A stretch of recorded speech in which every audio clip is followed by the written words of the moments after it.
Assalamualaikum warahmatullahi wabarakatuh. Nama saya Cynthia Damayanti dari kelas Rekayasa Perangkat Lunak Sistem Informasi R01.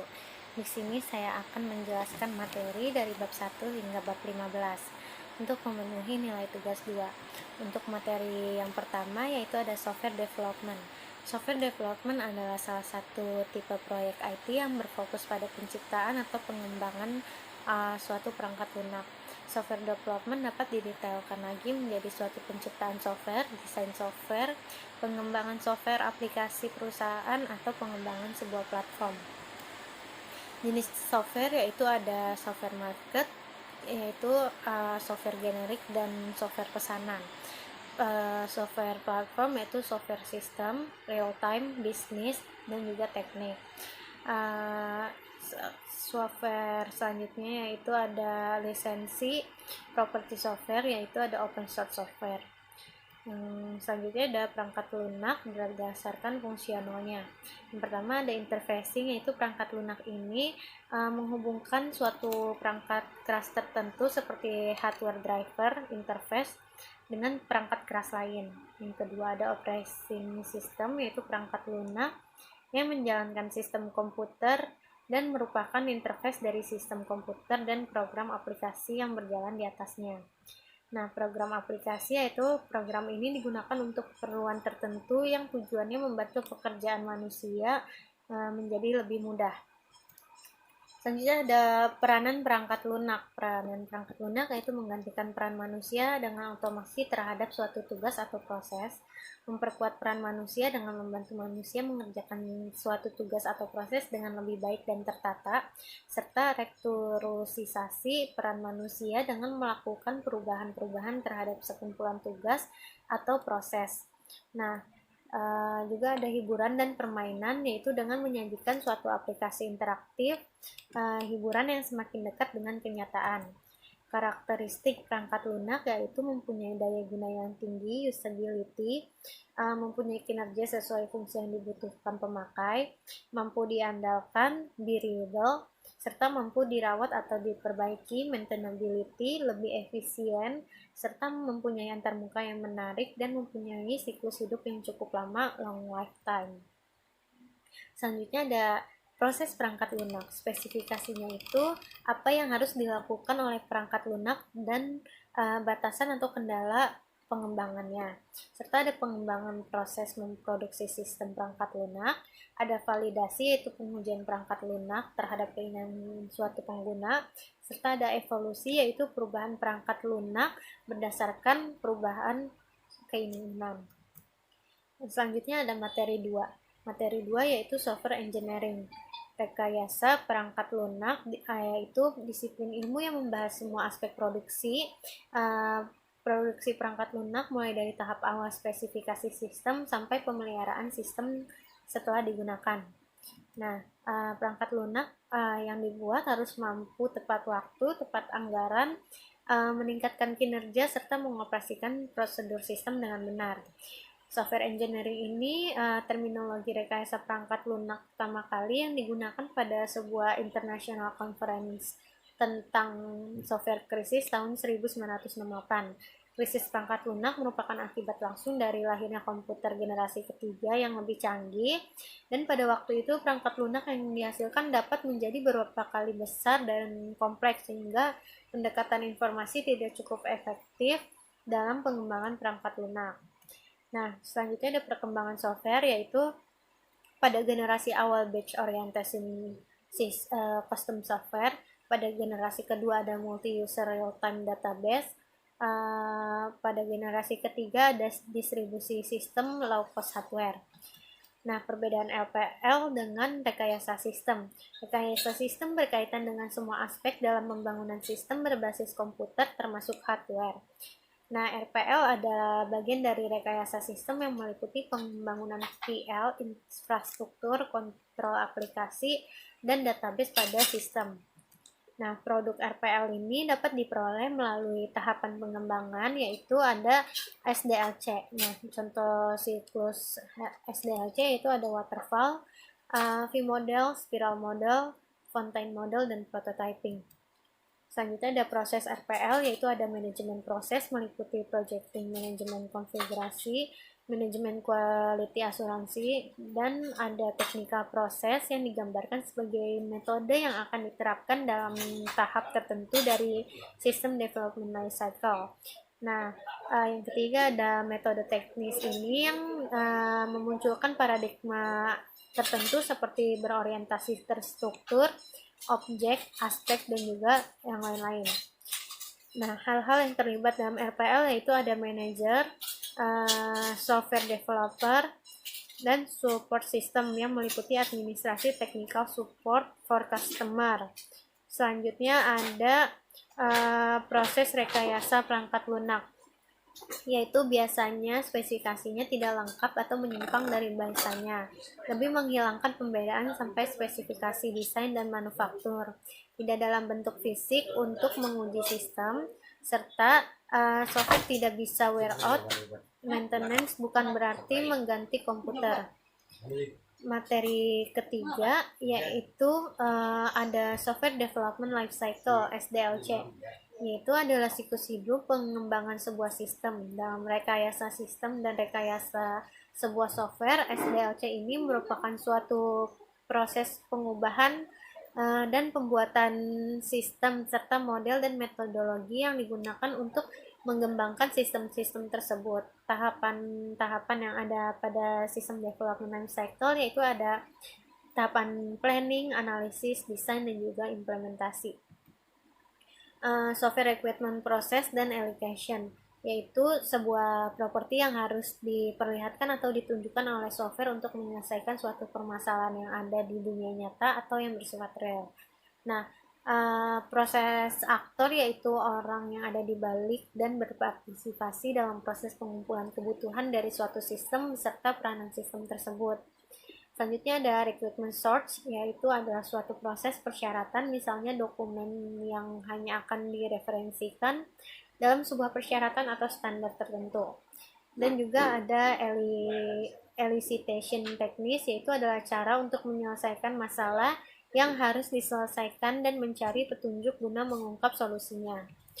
Selanjutnya ada materi 4, yaitu software requirement fundamental, yaitu adalah sebuah properti yang harus diperlihatkan atau ditunjukkan oleh software untuk menyelesaikan suatu permasalahan yang ada di dunia nyata atau yang bersifat real. Nah, requirement atau persyaratan dapat disebut juga suatu kebutuhan.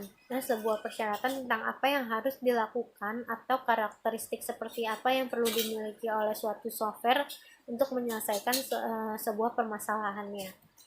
Nah, jenis-jenis requirement yaitu ada software requirement yang fungsional dan non-fungsional, serta ada user requirement dan system requirement.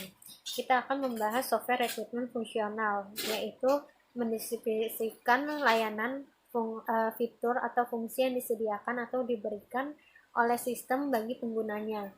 Nah, kebutuhan fungsional awal ini merupakan fungsi atau layanan yang merepresentasikan goal dari pengguna ketika hendak menggunakan sistem. Contohnya yaitu pada suatu sistem mesin ATM untuk mengecek saldo dan menarik uang. Selanjutnya ada software requirement non-fungsional, yaitu mendeskripsikan sekumpulan batasan, karakteristik, dan properti pada sistem, baik dalam lingkungan pengembangan maupun operasional atau atribut kualitas yang harus dipenuhi oleh sistem. Contoh yang pada mesin ATM itu pengguna harus mampu atau membutuhkan waktu belajar maksimal 10 menit untuk dapat menggunakan fungsi-fungsi yang ada pada suatu sistem. Dan juga sistem harus tetap berfungsi minimal 10 jam setelah pasokan listrik dari PLN terhenti. Selanjutnya ada user requirement, yaitu mendeskripsikan persyaratan fungsional dan non-fungsional sehingga dapat dipahami oleh user yang tidak memiliki pengetahuan teknik yang rinci. Hindari deskripsi rinci tentang percakapan perangkat lunak, ditulis dengan bahasa natural, format dan diagram intuitif yang sederhana. Selanjutnya ada sistem requirement, yaitu persyaratan sistem untuk sistem secara keseluruhan. Dalam sistem requirement mengandung komponen perangkat lunak dan persyaratan perangkat lunak lebih rinci dan menjadi dasar kontrak untuk implementasi sistem. Untuk materi kelima yaitu model-model pengembangan perangkat lunak. Model-model perangkat lunak yaitu ada model waterfall, prototyping, evolutionary, dan use-based development. Selanjutnya ada materi 6 yaitu desain. Desain merupakan representasi dari suatu yang akan dibangun. Dalam dunia software engineering akan menggunakan model-model standar untuk proses desain. Faktor pada 4 area utama yaitu ada data, arsitektur, komponen, dan user interface. Software design yaitu terdiri dari perancangan perangkat lunak yang merupakan proses yang berulang untuk mengartikan equipment menjadi blueprint dan membangun perangkat lunak atau placement. Yang kedua ada tahapan pada SDLC di mana software equipment dianalisis menjadi sebuah deskripsi sebagai dasar penggunaan software. Konsep desain yang pertama ada abstraction, refinement, modularity, software arsitektur, control hierarchy, structural partitioning, data struktur, software prosedur, dan informasi hiding. Nah, aktivitas pada tahapan desain yaitu ada desain arsitektur aplikasi, di mana desain arsitektur aplikasi ini termasuk desain jaringan. Penataan atau structuring berkaitan dengan menentukan level perincian yang tepat dari informasi pada situs dan memutuskan bagaimana hubungan data mereka satu sama lain. Yang kedua ada desain interface antarmuka, yaitu desain untuk komputer, peralatan mesin, perangkatan komunikasi, aplikasi perangkat lunak, dan juga yang lainnya. Yang ketiga ada desain database system, di mana desain database ini untuk mencapai tujuan Anda dalam bekerja dengan database, serta menginvestasikan waktu yang diperlukan untuk mempelajari prinsip desain yang baik. Pendekatan proses desain yaitu ada dua, tradisional dan object oriented. Pendekatan secara struktur adalah pendekatan mengenalkan penggunaan alat-alat dan teknik-teknik untuk mengembangkan sistem yang terstruktur.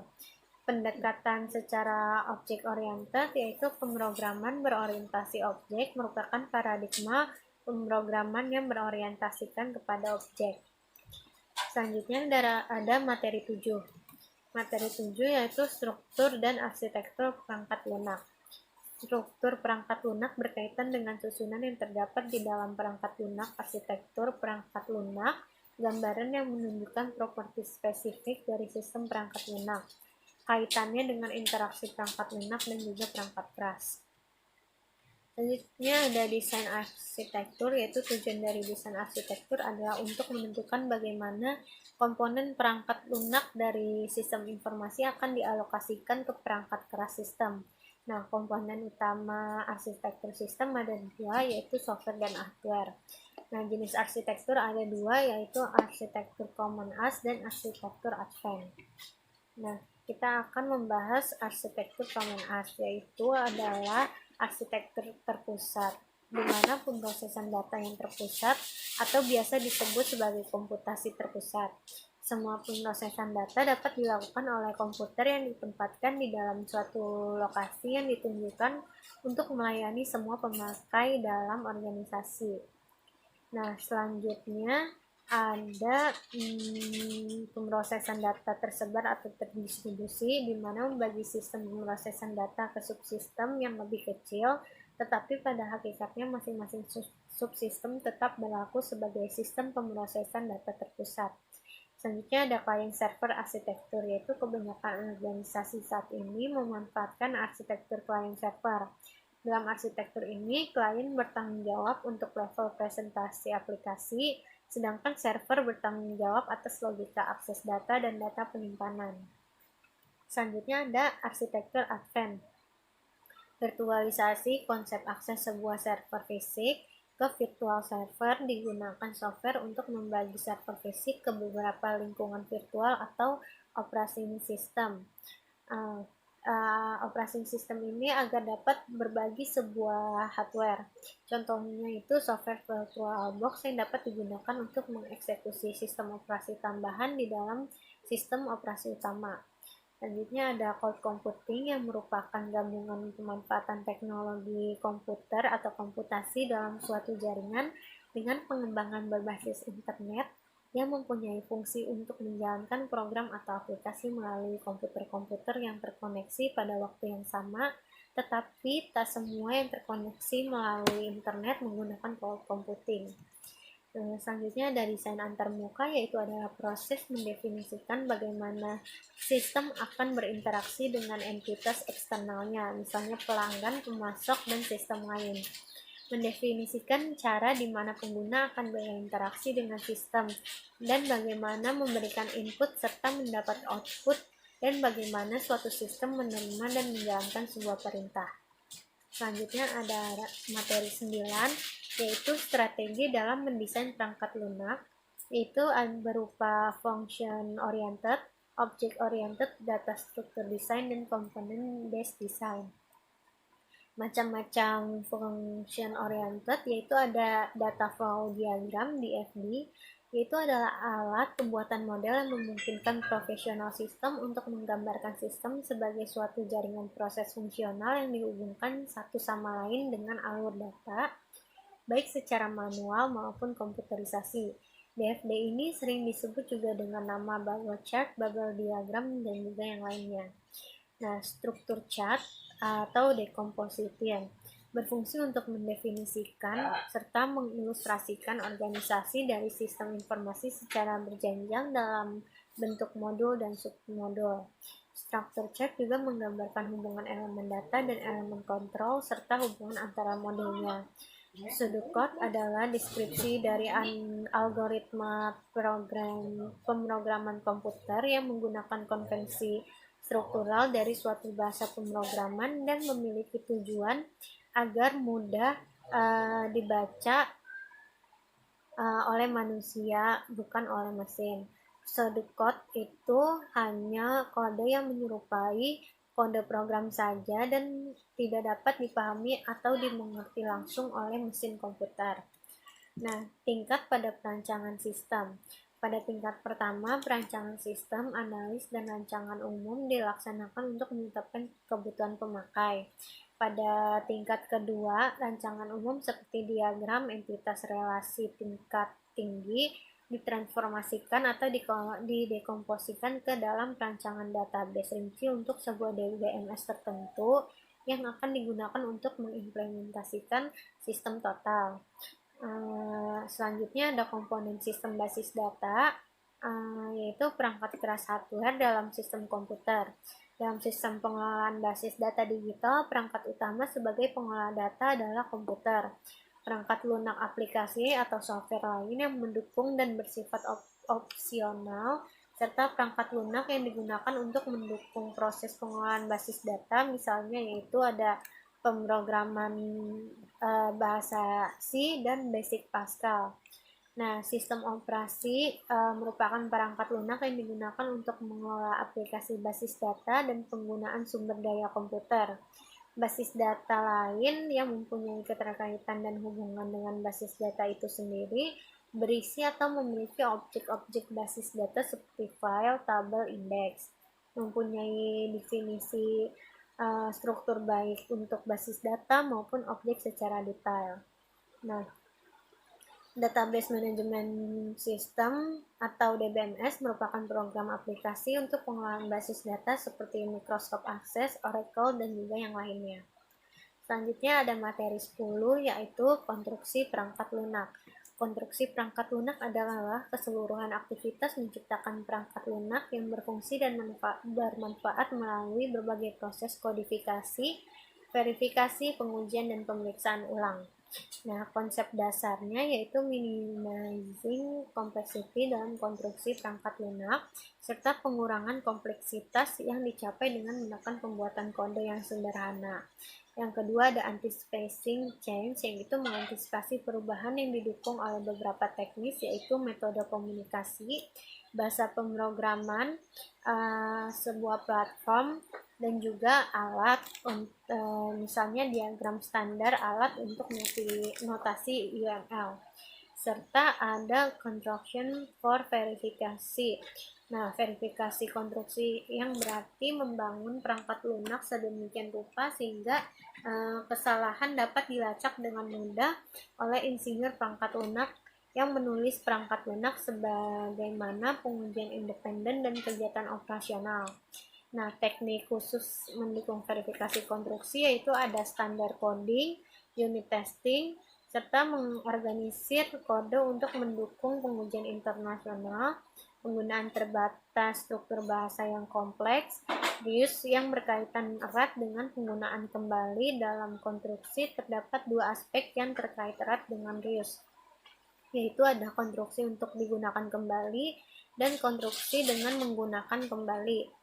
Serta ada standar in construction, yaitu konstruksi yang berguna pada penggunaan standar eksternal untuk bahasa konkurensi atau alat konstruksi, interface teknis, dan interface antar konstruksi perangkat lunak dan area pengetahuan yang lain.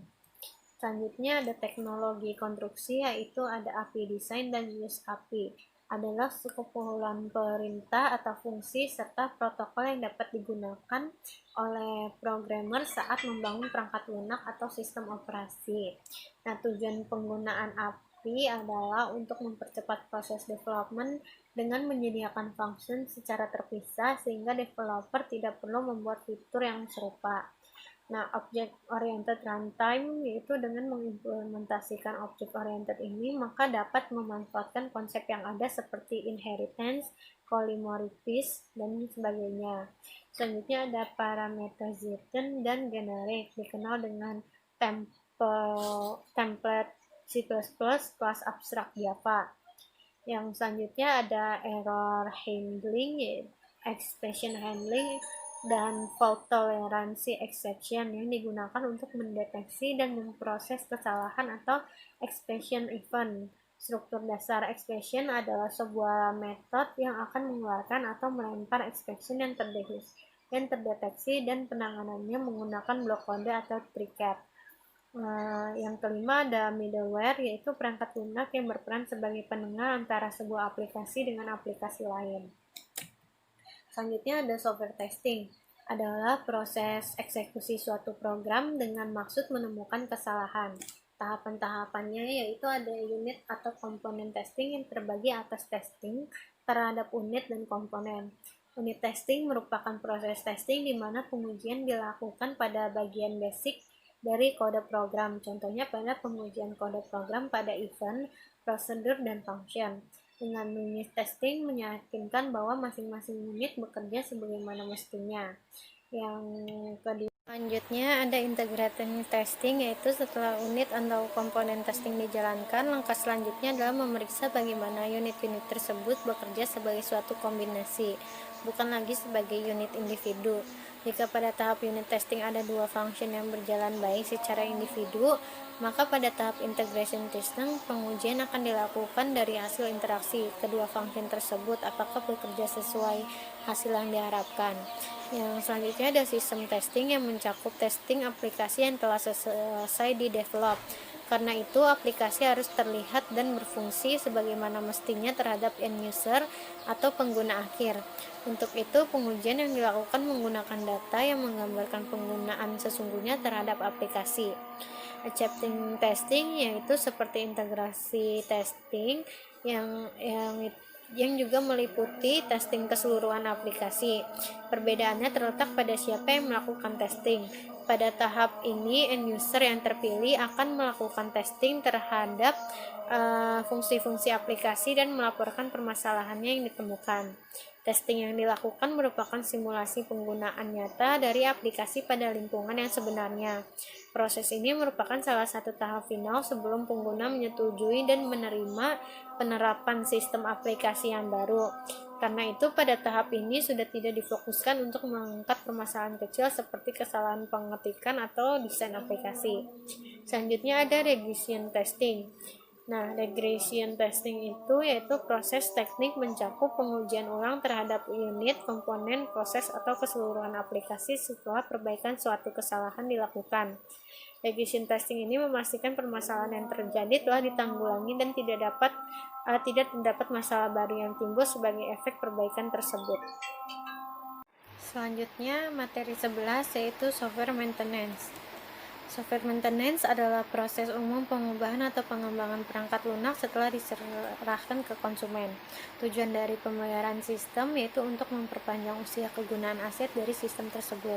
Hal ini terutama penting di negara berkembang karena kurangnya sumber daya modal untuk pergantian, di mana negara-negara maju kadang-kadang lebih menguntungkan untuk mengganti daripada memelihara, serta untuk menjamin ketersediaan optimum peralatan, untuk menjamin kesiapan operasional dari seluruh peralatan yang diperlukan dalam keadaan darurat setiap waktu, dan untuk menjamin keselamatan orang yang menggunakan sarana tersebut.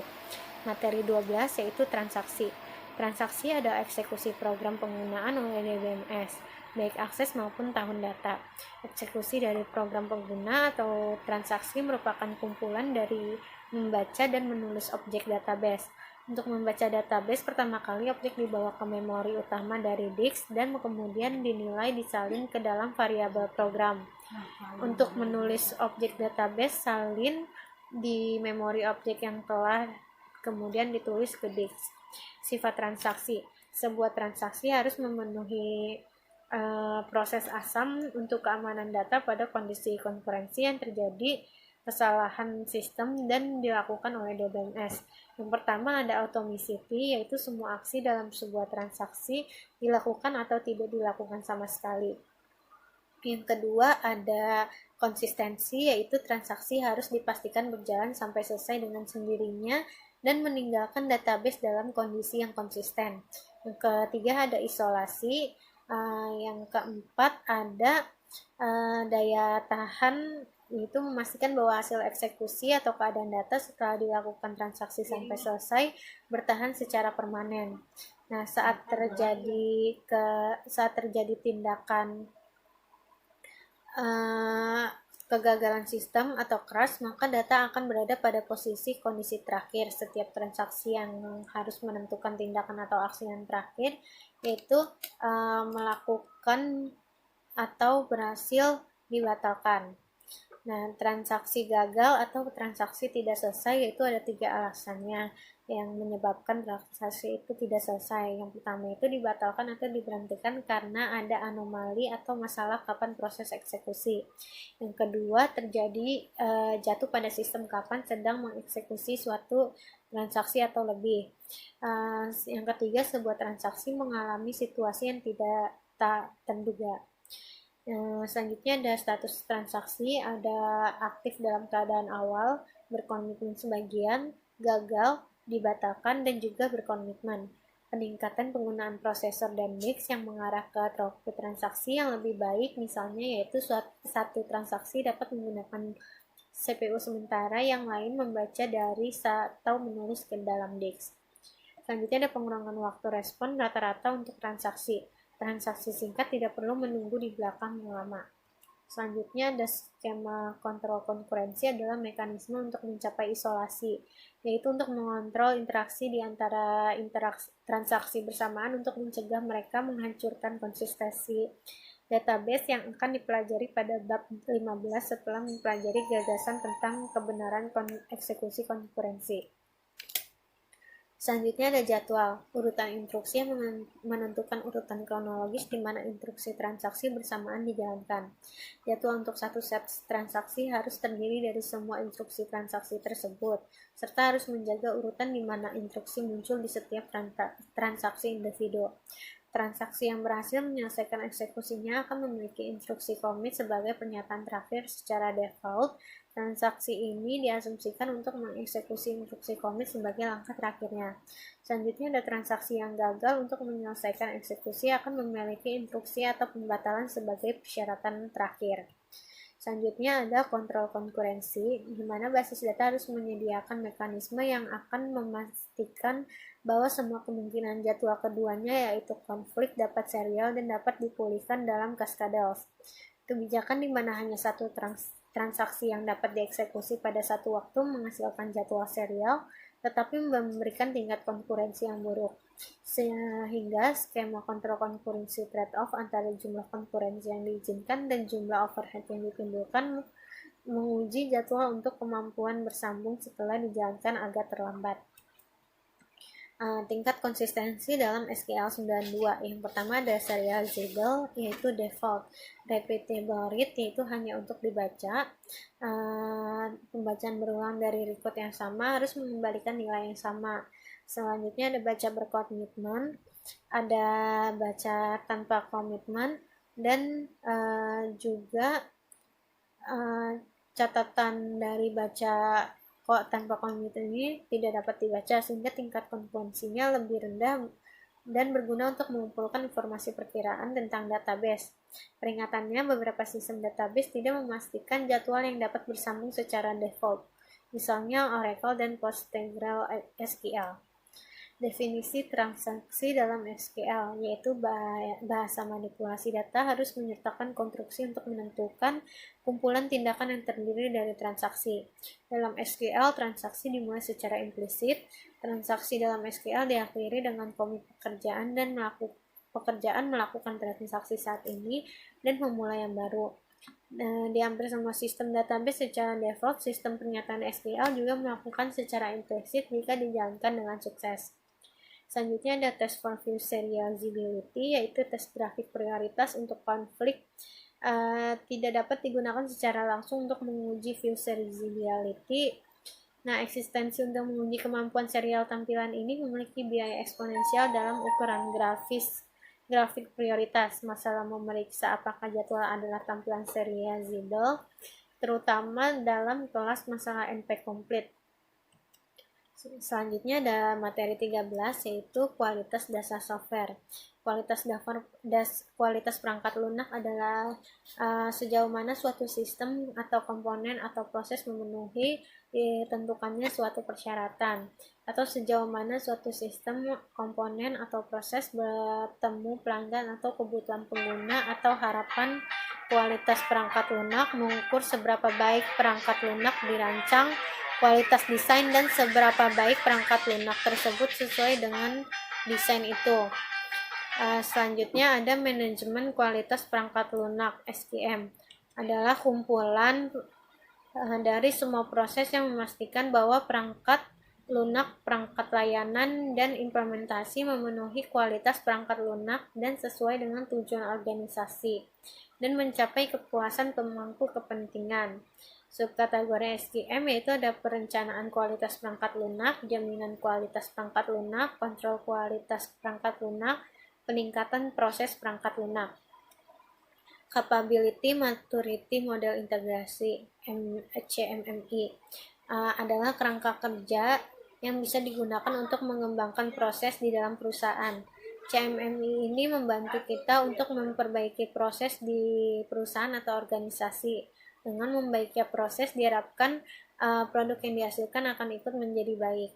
Tahapan CMM yaitu ada level 1 awal, level 2 dapat diulang, level 3 dapat ditentukan, level 4 dapat dikelola, level 5 dapat mengoptimalkan serta memperbaiki proses-proses secara berkesinambungan, inovatif, direncanakan, dan dianggarkan, dan integral dalam proses organisasi. Selanjutnya ada Lean Six Sigma, yaitu kuat pendekatan untuk meningkatkan pekerjaan. Proyek perbaikan LS ini adalah oleh tim menggunakan seperangkat alat dan teknik untuk memahami masalah dan menemukan solusi. Lean Sigma mengintegrasikan alat dan teknik dari dua peningkatan proses yang terbukti metodenya. Selanjutnya ada materi 14, yaitu konfigurasi perangkat lunak. Manajemen SCM. Yang pertama ada manajemen konfigurasi lunak, mengelola sistem perangkat lunak yang berkembang, mengendalikan biaya yang terlibat dalam membuat perubahan pada suatu sistem. Nah, definisi SCM yaitu seperangkat disiplin belajar dalam bidang manajemen dalam proses rekayasa perangkat lunak untuk mengembangkan baseline. Deskripsi SCM yaitu mencakup disiplin dan teknik menginisiasi, memulai, mencapai, dan mengendalikan perubahan pada produk perangkat lunak selama dan setelah proses rekayasa perangkat lunak. Standar ini disetujui oleh ANSI, IEEE 828, dan IES 1042. Konfigurasi perangkat lunak, aktivitas manajemen konfigurasi perangkat lunak SCM yaitu terdiri dari identifikasi item konfigurasi, manajemen promosi, manajemen rilis, manajemen cabang, dan manajemen varian, serta ubah manajemen. Selanjutnya ada fungsi SCM.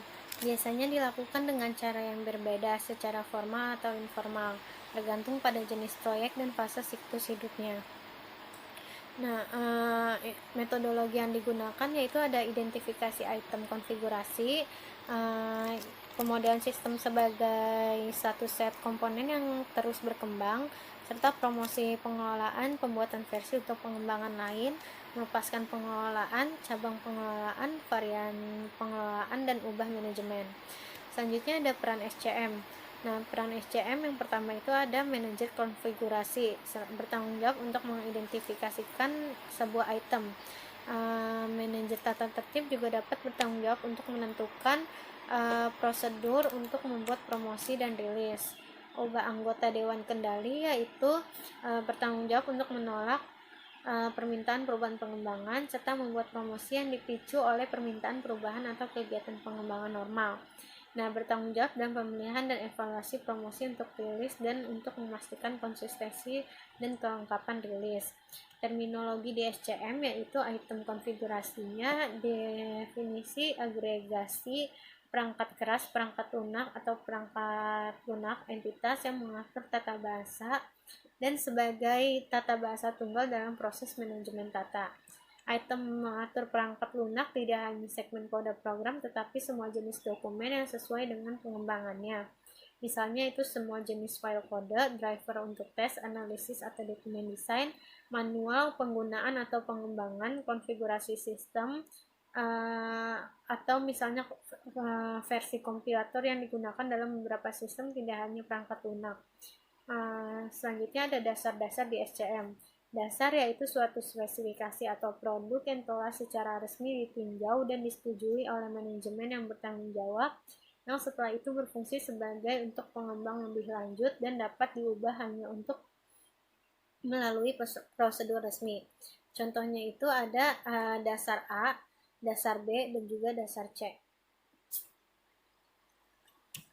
Saat sistem dikembangkan, serangkaian garis dasar dikembangkan biasanya setelah ditinjau analisisnya, ditinjau desain, ditinjau kode, pengujian sistem, penerimaan klien, dan lain-lain. Garis dasar perkembangan berupa RAD, SDD, dan uji integrasi. Sasaran mengkoordinasi kegiatan teknik, baseline, fungsional, prototipe pertama, rilis alpha, rilis beta. Sasaran dapat pengalaman pelanggan pertama dengan sistem fungsional serta garis dasar produk, dan sasaran mengkoordinasikan penjualan dan dukungan pelanggan. Selanjutnya ada direktori SCM. Direktori programmer yaitu ada perpustakaan dinamis. Perpustakaan untuk menampung entitas perangkat lunak yang baru dibuat atau dimodifikasi. Ruang kerja programmer. Terus mengolah baseline saat ini dapat mengontrol perubahan yang dapat dibuat, serta ada entry dikontrol biasanya setelah diverifikasi, serta perubahan harus diotorisasi yaitu tempat penyimpanan perangkat lunak, arsip untuk berbagai baseline yang dirilis untuk penggunaan umum, serta salinan garis dasar ini dapat disediakan untuk organisasi yang meminta. Versi kapan yaitu definisinya di mana rilis awal atau pelepasan ulang item yang terkait dengan kompilasi lengkap atau kompilasi ulang item. Versi yang berbeda memiliki fungsi atau yang berbeda. Nah, selanjutnya ada revisi, ubah ke versi yang hanya mengoreksi kesalahan dalam desain atau kode, tetapi tidak mempengaruhi fungsi yang didokumentasikan, serta ada melepaskan yaitu distribusi resmi dari versi yang disetujui. Selanjutnya ada materi 15, yaitu Rencana Manajemen Konfigurasi Perangkat Lunak atau SCMP. Rencana Manajemen Konfigurasi Perangkat Lunak ini mendefinisikan jenis dokumen untuk dikelola dan skema penamaan dokumen. Mendefinisikan siapa yang bertanggung jawab untuk prosedur CM dan pembuatan baseline. Mendefinisikan kebijakan untuk perubahan kontrol dan manajemen versi, serta menjelaskan alat yang harus digunakan untuk membantu proses CM dan batasan apapun dalam penggunaannya. Mendefinisikan database manajemen konfigurasi digunakan untuk mencatat informasi konfigurasi. Nah, garis besar rencana manajemen konfigurasi perangkat lunak SCMP IEEE 828-1990 yang pertama itu ada perkenalan, menjelaskan tujuan, ruang lingkup, aplikasi, istilah kunci, dan referensi. Yang kedua ada manajemen, yaitu mengidentifikasikan tanggung jawab dan wewenang untuk kegiatan manajemen konfigurasi yang direncanakan, serta aktivitas yang mengidentifikasi kegiatan yang akan dilakukan dalam melamar proyek, serta ada jadwal yang menentukan urutan dan koordinasi kegiatan SCM dengan batu mil proyek, serta sumber daya mengidentifikasikan alat teknik yang diperlukan untuk implementasi SCMP, serta pemeliharaan yang mengidentifikasikan kegiatan dan tanggung jawab tentang SCMP akan terus diperbarui selama siklus hidup proyek.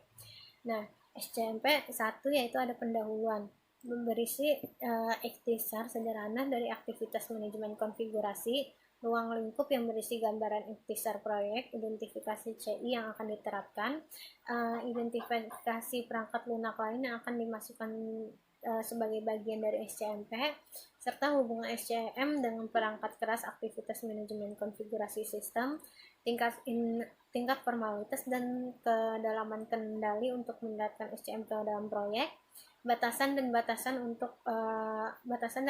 waktu untuk menetapkan SCM ke proyek, serta asumsi yang mungkin berdampak pada biaya, jadwal, dan kemampuan untuk melakukan aktivitas SCM yang ditentukan.